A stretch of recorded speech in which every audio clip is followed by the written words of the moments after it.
మొత్తం మీద ఇక మనోజ్ తన ఫ్రెండ్ని డబ్బు అడుగుతాడు. 14 లక్షల రూపాయలు ఇవ్వాలా, 20,000 రూపాయలకే ఇబ్బందులు పెట్టావు, 14 లక్షలు తీసుకుని నువ్వు కెనడా వెళ్తే నీ వెనక రావాలా అని అనడంతో ఇక మనోజ్ ఎలా అయినా కెనడా వెళ్ళటం కోసం డబ్బు సంపాదించాలని చెప్పి గుడి దగ్గర కూర్చుని అడుక్కోవడం మొదలు పెడతాడు.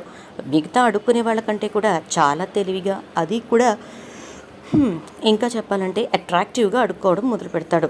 ఈలోపు మీనా గుడికి వస్తుంది. అందరికీ కూడా తల రూపాయి వేస్తూ ఇటు మనోజ్ వంక చూస్తుంది. అలా మనోజ్ వంక చూసి ఒకసారి తల మీద ఉన్న టవల్ తీయండి అంటుంది. ఎందుకంటే మనోజ్ మీనాని చూసి గబగబా తల మీద టవల్ వేసేసుకుంటాడు. ఇక మీనా ఆ టవల్ తీయండి అని చెప్పని అంటూ టవల్ పక్కకు లాగేసరికి ఇంకేముంది, అక్కడున్నది మనోజ్. ఒక్కసారిగా షాక్ అయిపోతుంది. ఇదేంటండి అడుక్కుంటున్నారేంటి ఇక్కడ కూర్చొని అని చెప్పని అంటుంటే, ఎవరమ్మా నువ్వు అంటాడు మనోజ్ ఎవరో తెలియనట్టుగా. ఇంకా మీ నాటకాలు ఆపండి, మీరెవరో నాకు తెలియదు అన్నట్టుగా అని చెప్పని ఇక వెంటనే మీనా అయితే బాలుకి ఫోన్ చేసేస్తుంది. ఎక్కడున్నారు మీరు అని చెప్పని అంటే అప్పుడే శృతితో మాట్లాడి బయలుదేరినటువంటి బాలు, ఇప్పుడు బయలుదేరాను, ఏం చెప్పు అని చెప్పని అనగానే అర్జెంటుగా మీరు గుడి దగ్గరికి రండి అంటుంది.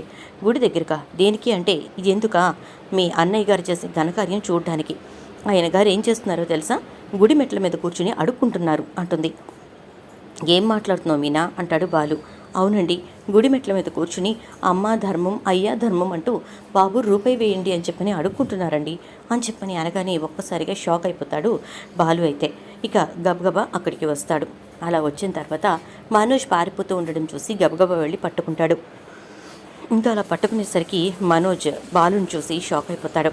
ఇక ఆ తర్వాత మనోజ్ని అలాగే ఇంటికి తీసుకెళ్లేసరికి నేను కెనడా వెళ్ళడానికి డబ్బు కావాలి, ఏం చేయమంటారు, ఎవరు ఇవ్వనుగాక ఇవ్వమంటున్నారు, ఇల్లు తాకట్టు పెట్టమంటే కుదరదంటున్నారు, ఇంకేం చేయాలి నేను, అందుకే అడుక్కుంటున్నాను అని చెప్పానంటే, నేను ఇంత డబ్బు పోసి డిగ్రీలు చదివించింది అడుక్కోవడానికా అని చెప్పానంటూ, ఏమండి ఇల్లు తాకట్టు పెట్టి వాడికి డబ్బులు ఇవ్వండి, వాడు వెళ్ళి సంపాదించి మనకిస్తాడు అని చెప్పానంటుంది ప్రభావతి. ఇస్తాడు, లక్షలు మింగాడు, ఇప్పుడు కోట్లు మింగుతాడు, సరేనా అని చెప్పని అంటూ నేను మాత్రం ఇవ్వను అంటే ఇవ్వాల్సిందే అంటుంది. ప్రభావతి చెంప చెడ్డు అనిపించిన సత్యం నోరు మూసుకుని పడండు, ఇప్పటి వరకు నువ్వు చెప్పింది నడిచింది, ఇకపై మాత్రం కుదరదు అని చెప్పని అంటాడు. ఇక బాలు కూడా కుదరదు అంటాడు. చూద్దాం మరి రాబోయే ఎపిసోడ్స్లో ఏం జరుగుతుందో. వీడియో నచ్చితే లైక్ చేసి వీడియోని అయితే షేర్ చేయండి. అలాగే ఛానల్ని సబ్స్క్రైబ్ చేసుకుని పక్కన బెల్ ఐకాన్లో ఆల్ ట్యాప్ చేయండి.